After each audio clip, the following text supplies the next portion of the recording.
বন্ধুরা, আজকে দেখো যে জিনিসটি করব সেটা হচ্ছে এই পোস্তটি কাঁচা অবস্থাতে এটা না বেটে পোস্তর বড়া করব। কিভাবে করব দেখো, দারুণ সুন্দর মুচমুচি খেতে হবে।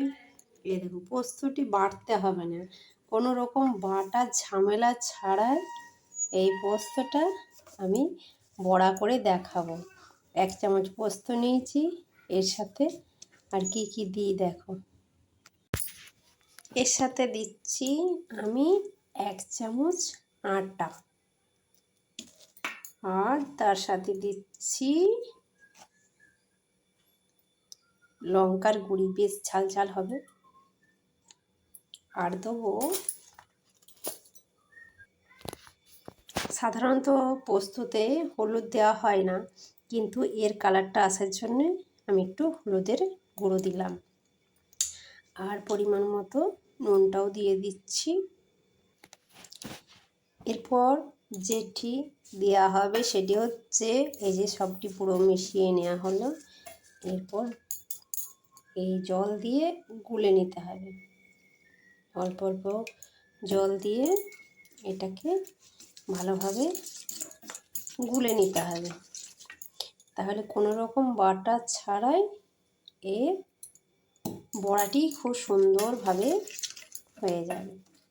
মেজে অল্প অল্প জল দিয়ে ভালোভাবে মেশাতে হবে। তাহলে এতে কি দেওয়া হলো, নুন, লঙ্কা, হলুদ, পরিমাণ মতো জল দিয়ে আমি এটাকে ভালোভাবে গুলিয়ে নেব। এই যে দেখো কি সুন্দর হয়ে গেল।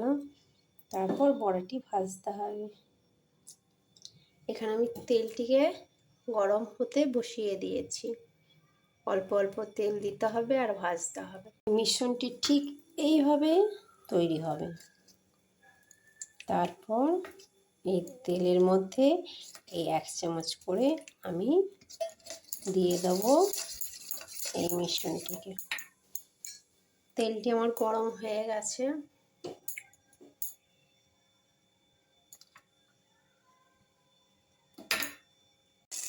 এক চামচ আমি এই পোস্তর মিশ্রণটাকে দিয়ে দিয়েছি। তারপর একটু ভাজা ভাজা হয়ে যাক, তারপর উল্টো পিঠটা আমি উল্টে নেব।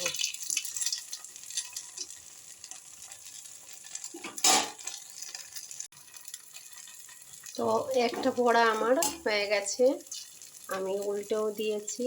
আর একটি বড়া আমি এখানে দিয়ে দিয়েছি, এই যে হচ্ছে। আর সেই একটাই চামচ দিয়ে এখনও কতটি মিশ্রণ আমার, এই যে এখনও অন্তত 3টে বড়া হবে। তাহলে 1 চামচ 2 চামচ আর এই মশলাগুলো দিয়ে যদি আমার এতটা পরিমাণে পোস্তর বড়া হয়, তাহলে এর থেকে আর কি ভালো হয়। তাহলে কোনো রকম বাটার ঝামেলা ছাড়াই পোস্তর বড়া রেডি হয়ে গেল। তো বন্ধুরা, তাহলে এইভাবেও করে দেখতে পারো। যাদের শিলনোড়া সময় হয়তো বাটার সময় হচ্ছে না, তারা এইভাবে করে দেখতে পারো। এই দেখো আমি কত সুন্দর এই বড়াটাকে উল্টে দিলাম।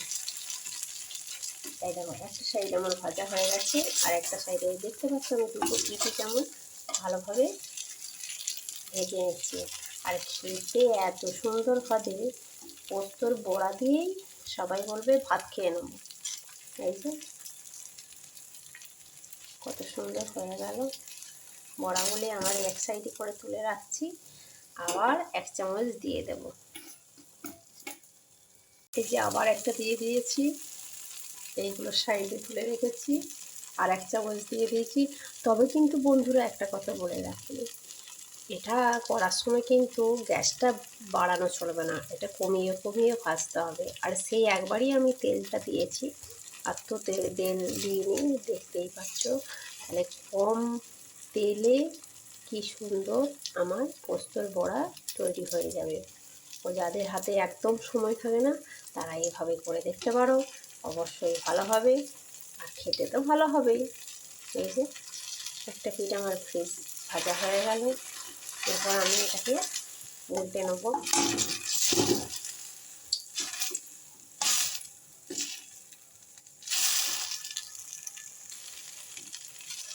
এই যে উল্টে নিয়েছি, তাহলে হয়ে গেল আমার 3টে বড়া, 5টা বড়া হয়ে যাবে।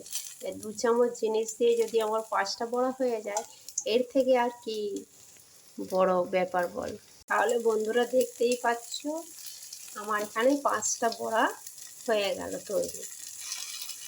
কিন্তু যে দুটি আমি কথা বলবো সেই দুটি আসল কথা, সেটা হচ্ছে এটা কিন্তু বেশি তেল দিয়ে ভাজা চলবে না, আর হচ্ছে গ্যাসটাকে বাড়ানো চলবে না, খুব কমিয়ে কমিয়ে ভাজতে হবে। আর বেশি তেল দিলে কি হয় না, সেই বেশি তেলের জন্য এই বড়াগুলো ভেঙে যেতে পারে। তাই অল্প তেলে, এই যে দেখলেই যে আমি অল্প তেল দিয়ে 5টি বড়া ভেজে নিলাম, তবে একটু একটু করে দিতে হবে, নাহলে গায়ে গায়ে লেগে যাবে। এই যে আমি দুটো একসাথে দিয়ে দিয়েছিলাম, দিয়ে গেছিলো। আর এই না হলে একটু একটু দিতে হবে। আর কত সুন্দর এই দেখো বড়াগুলি হয়ে গেল। আর গ্যাসটিকে একদম কমিয়ে দিতে হবে, এই দুটি মেন কথা।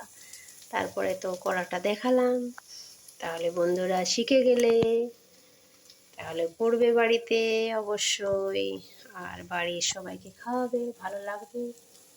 তাহলে আবারও আসছি নতুন ভিডিওতে। বাই।